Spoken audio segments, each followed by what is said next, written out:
Hello, and welcome to today's episode of Doctor's Advice, where we dive into strategies and frameworks that define effective cybersecurity leadership, especially in risk management. I'm your host, Dr. B, and today we're tackling a crucial topic for any chief information security officer: how to validate your cyber defense matrix using key performance indicators, or KPIs. If you're looking for actionable ways to measure and enhance your security posture, this episode is for you. The Cyber Defense Matrix is an invaluable framework for organizing and understanding your cybersecurity strategy. But its true power comes from its focus when its effectiveness is quantifiable. Today, we'll explore some fundamental KPIs and see how they align with the layers of the matrix, giving you some of the tools to validate your security measures in a way that both is practical and powerful. But before we even get to that topic, let's discuss and dive into some specific KPIs, and let's establish a sort of a foundational understanding. You might be already familiar with these acronyms, but let's level set the playing field. Some of the critical metrics that apply across the cybersecurity matrix, defense matrix. One item that I want to address is dwell time. And what is it? That is referring to how long an attacker can remain undetected within your environment. The longer they go unnoticed, the more damage they can cause. The other one is, most of us are familiar with, is the mean time to detect, or MTDD. This is an average time it takes to identify a security incident once it occurs. And the last one I want to bring it up is the mean time to respond, and that's MTTR. This means how quickly your team can contain and mitigate the breach after it is detected. When tracking diligently, these three metrics, dwell time, MTDD, and MTTR, give you a comprehensive view of your security operations efficiency. Well, they act as a starting point for assessing the performance of your cybersecurity program, and your cyber defense matrix is just the beginning. Later on here in the podcast, I'm going to touch on additional measures and guidance and metrics that you should implement to your program. Let's begin with the identify function of the matrix. This is your foundation. You can protect what you don't know exists. Here are a few KPIs you should be tracking. Asset inventory accuracy. What percentage of your assets are accounted for in your CMDB, or configuration management database? The more accurate this inventory, the better your visibility. Vulnerability scan frequency. How often are comprehensive vulnerability scans conducted across your systems? More frequent scans generally means more up-to-date view of your security risks overall. Risk assessment coverage. What portion of your assets have undergone through a risk assessment? This gives you an understanding of the depth and breadth of your risk management. By monitoring these KPIs, you can assess the comprehensiveness of your asset visibility and risk management practices. Essentially, this is where it all begins: knowing what you have and understanding where the vulnerability lies.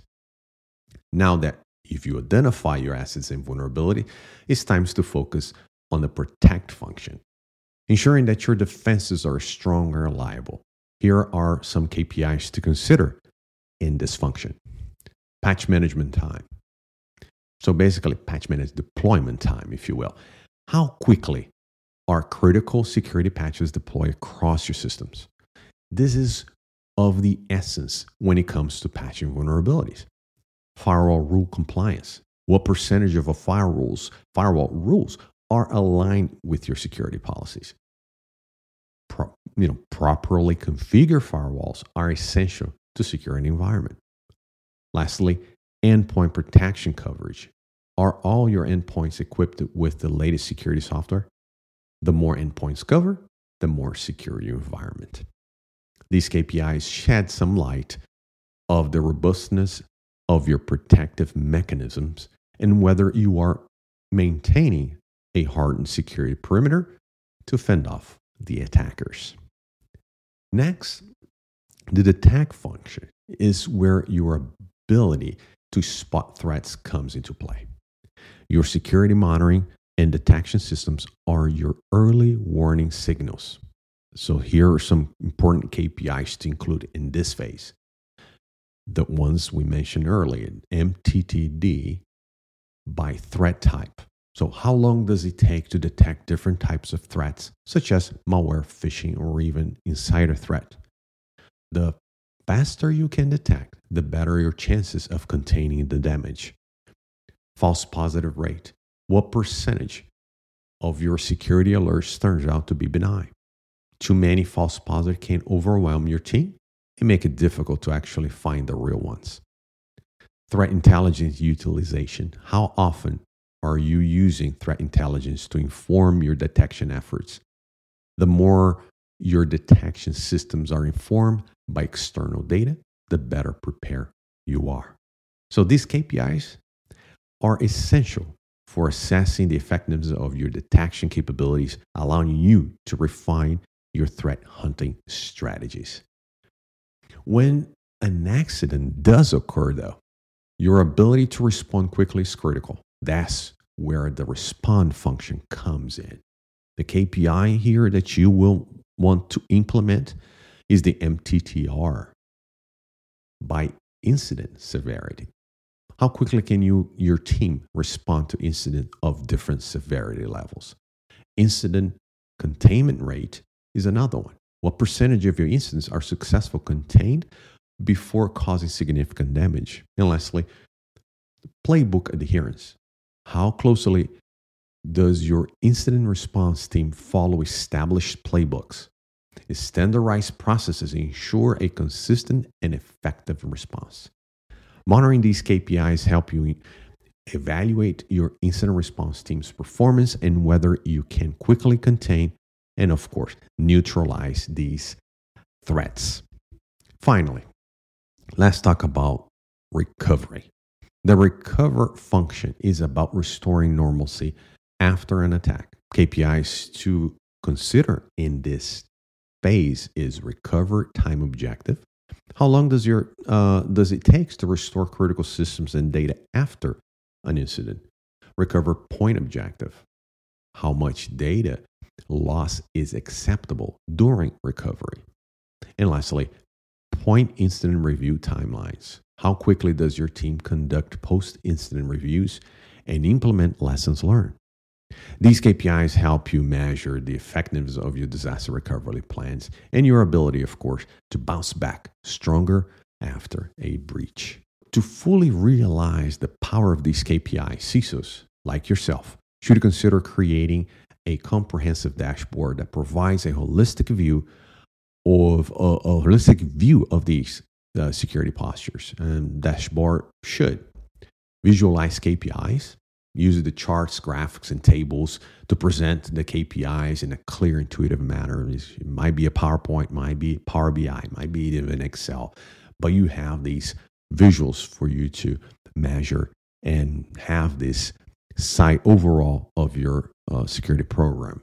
Enable drill downs, allow for deeper analysis or specific KPIs. And usually Power BI is a tool that is most used in corporate environment to do this drill down. Facilitate comparisons. Make it easy to compare KPIs over time or against industry benchmarks. You can start within your organization and having these sort of comparison month over month to see if you have a trend, positive or negative. So a well-designed dashboard helps you make sense of the data and make informed decisions to continuously improve your security posture. So here are some final thoughts as it comes to metrics and that guiding star for you. In this ever-changing world of cybersecurity, metrics are your guiding star. By aligning KPIs with each layer of the cybersecurity defense, You can validate your security strategy's effectiveness and gain the insights you need to enhance your defenses. Remember, in cybersecurity, what you measure gets managed, and what gets managed gets secure. So let me touch on additional metrics here, as I alluded earlier for you, that you can further enhance your program. One is risk-based metrics. Quantify risk, right? Assign monetary value to potential risks to prioritize mitigation efforts effectively. The other one you should be considering is compliance metrics. Everyone has to comply with something, even with internal standards. Compliance metrics score measure adherence to industry regulations and internal policies. Threat intelligence and metrics. So assess the breadth and depth of the threat intelligence sources utilized in your program. Security awareness metrics, very important, as most of the attacks are coming through phishing. So measure the success rate of simulated phishing attacks to gauge awareness levels. Third-party risk metrics, very important as well, because most of the stuff is not hosted in your data center. It's not under your control, but your partnership with vendors outside of your organization is important. So assess the risk posed by third-party vendors and partners. Lastly, here, emerging threat metrics. Zero-day vulnerability response time. Measure the speed at which your organization responds to newly discovered vulnerabilities. Well, that wraps up the additional metrics that I had for you. So thank you for tuning into the Doctor's Advice. Be sure to subscribe for more expert discussion on the latest cybersecurity strategy and best practices. Until next time, keep your defenses strong and your metrics sharper.